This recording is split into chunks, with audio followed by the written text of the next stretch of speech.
What's up, everyone? Welcome back to another video, and this time I'm going to be doing another ranking video. This time I'm going to rank Pennywise 1990 and Pennywise 2017. That's right. Now, I have reviews of both the original It from 1990 and the new It from 2017. If you want to see those reviews, I will provide links in the description box below. In those movies, I go into detail on how each movie effectively told the story they were trying to tell. But in this video, I'm going to dedicate it solely to which Pennywise do I prefer. I'm going to give pros and cons from Tim Curry, pros and cons from Bill Skarsgård. This video might go a little long, so I'm going to do my best to speed right through it. So let's not waste anything. Let's get right into it. Let's kick it off with Stephen King's It, the Tim Curry Pennywise. Right off the bat, the one thing I like about Tim Curry's Pennywise is the overall look of how it looks. The simplistic look of Tim Curry's Pennywise, to me, is much more is an effective look. It has an innocent yet very uneasy look to it, but at the same time, if you're a child and you see this particular clown in the street with balloons, you're going to be uneased, but it's approachable. You can walk up to that clown and not have any fear, because it's creepy, but it's funny, he's innocent, blah blah blah. And that's what its form of Pennywise it's supposed to be. It's supposed to be approachable. You're supposed to walk up to it and not have any fear within you. That's where I think the look of Tim Curry is superior to Bill Skarsgård's look. Look at now the Bill Skarsgård look. If you want a more menacing, more scary look, yes, Bill Skarsgård is effective as that. But again, you're missing the whole point of what Pennywise is supposed to be. It's supposed to be an approachable, unsettling look, not a fucking, oh my god, I'm gonna crap my pants, there's a fucking creepy clown in the sewer. Skarsgård. Tim Curry's like, oh my god, this clown is weird, but he looks cool, so let's go say hi. But he's in the sewer. That's weird. You see, it's very the look of Pennywise to me is more important. Is the most important factor of the character, because if you don't get it right, then it's going to look really weird. That's why when I saw the Bill Skarsgård look into motion, it's like, what fucking kid in their right mind would walk up to this creepy bastard? Like, seriously, what kid in their right mind would walk up to Bill Skarsgård's version of the clown? It's unapproachable. It looks too scary. It's not supposed to look that scary. Especially if you're trying to lure children. Ugh. Anyway, let's get down to the characteristics. Characteristics of the Tim Curry version is that it, as Pennywise in the Curry version, it enjoys being a clown. It enjoys being a trickster. It enjoys just tormenting these kids. It has fun being the clown. And that's another thing that I think really, really works. Because since it's trying so hard to be the clown character, it actually thinks it is a clown. Which, I'm okay with that. I like that idea. At the same time, I also like the Bill Skarsgård version as well. I like the fact that it has to use the clown as a mask to hide its true intentions, and by using the clown, it makes it more easier to pick out its prey. So, on both sides of the same token, you have one that loves being a clown, you have the other one that is effectively using the clown disguise to get what it wants. That's where both versions of why they choose to be the clown, to me, really, really works for their respective films. And another aspect is personality, how it acts. Tim Curry's Pennywise acts, like I said, it acts like a regular clown. Tim Curry puts on like this really over-the-top kind of New York accent, very gruff, like, hiya, Georgie. While Skarsgård has a more slithery tone to it, a little more creepy, borderline pedophilic tone to it, where it's like, hiya, Georgie. Go on. It has like that. Skarsgård has a more, oh man, I'm not gonna get in don't go near that van. What's going on in there? while Tim Curry has more of like a clown, has a more clown-like voice to it, gruff, but a little more innocent than Bill Skarsgård's slithery, slimy way of delivering the lines. Which both versions they work, but I'm gonna have to go with the Tim Curry version because, again, finding the voice is very important, and I feel, and I think it's more unsettling of a clown that has a more gruffer, slightly more approachable tone of voice, as opposed to a clown that has a borderline pedophilic tone in its voice, very slithery, very slimy. Again, both voices work for their respective films, but I think Tim Curry pulls it off just a little bit better. So now we get to how each clown uses their methods to draw in their prey. I gotta have to side with Bill Skarsgård on this one. I think the way Skarsgård uses the child's fear is done much more effectively, of course. But by that same token, I also think there are certain things that the Curry Pennywise does a little bit better. Let me explain. Now, Bill's fear is his brother Georgie, and the fact that in his mind he sent his brother out to die. Both versions do an effective job at tying up yeah. Though I think it's done better in the Skarsgård version of the film, since he uses that notion to torment Bill every time he tries to scare Bill. That I think is done fairly well. With Richie, I gotta go with the Curry version.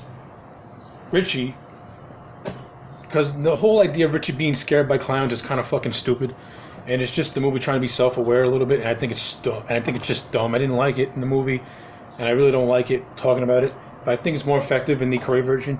Richie sees this movie called I Was a Teenage Werewolf, and Richie was, a little bit rattled by it, and it used that fear of the werewolf to torment Richie, which I thought was done fairly effectively.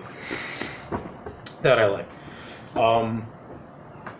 The Stan's scare works so much better in the 2017 version, where pretty much Stan is afraid of this picture, and it uses the image of that lady with the flute to scare Stan, done very effectively in there.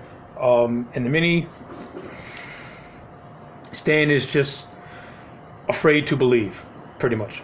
I mean, he's afraid to believe in both versions, but I think it using the guise of Stan's fear against him, which is this lady in the portrait, is done effectively.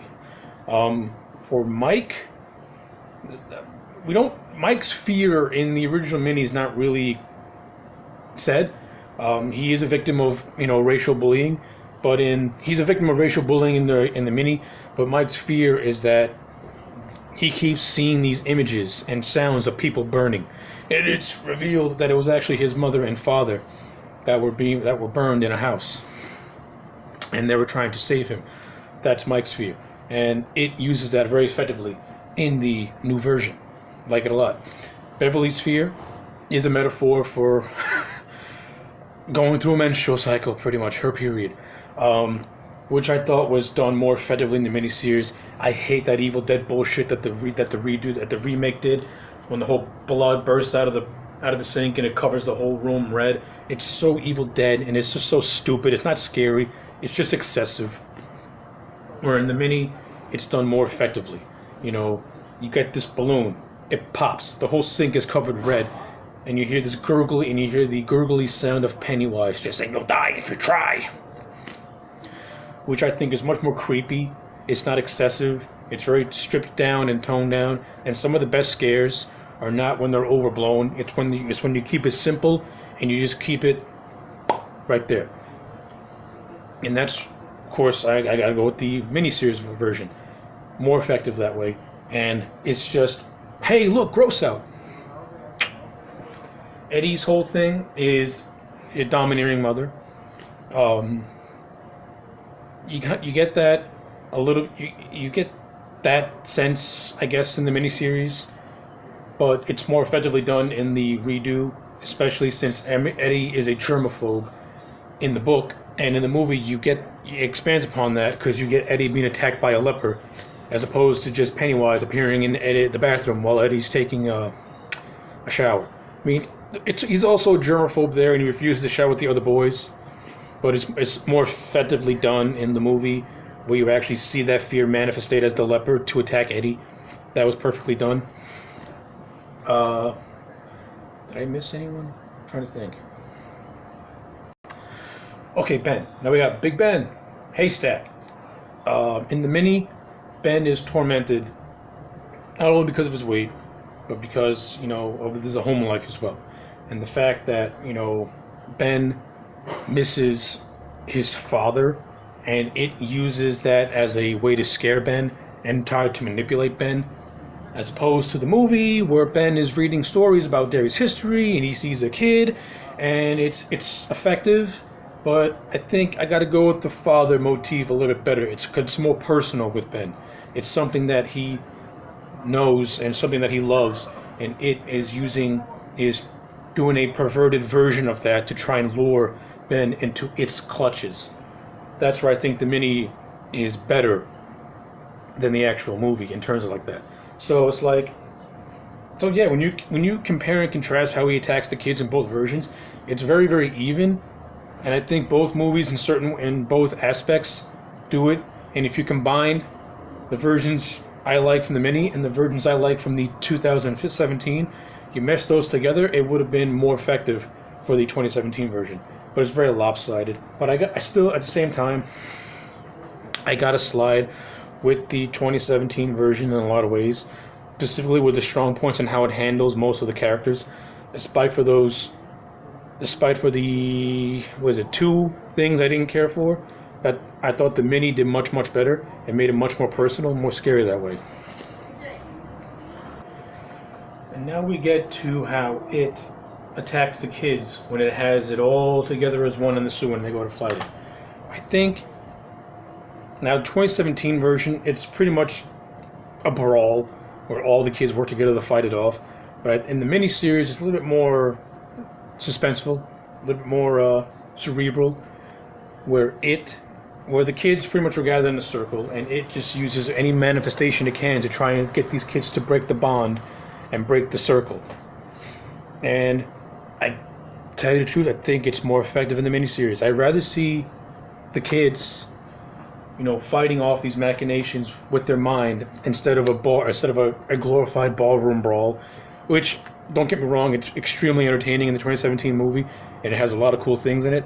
But I'm a fan of more simplistic horror, and and really getting the sense of these kids are really bonding together, and they're really trying so hard to work together to fight this evil entity off, and they're not doing it with brute force.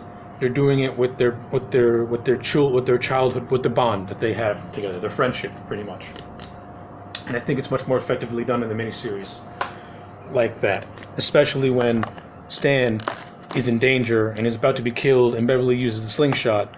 Again, it's so simplistic, but again, this is a movie about imagination. This is imagination. This is children who are envisioning, pretty much playing pretend in a way. And how do you defeat the evil monster? You defeat the evil monster with something that is simplistic to the real world, but to the monster, it's a weapon that can kill it. Which is why they use silver, which is why they use a slingshot. These simplistic things. But because it's a fantasy, it works. And to me, the miniseries did a good job at encapsulating that. So, yeah, the miniseries wins in terms of the final climax. Now, I can't really talk about the adults and stuff like that because the part 2 of the 2017 version hasn't come out yet. And of course, the part 2 of the adults differs from when they're children and how it will attack them in its own way. So I'm going to wait to do a follow. So obviously, I can't do nothing. I can't say no more.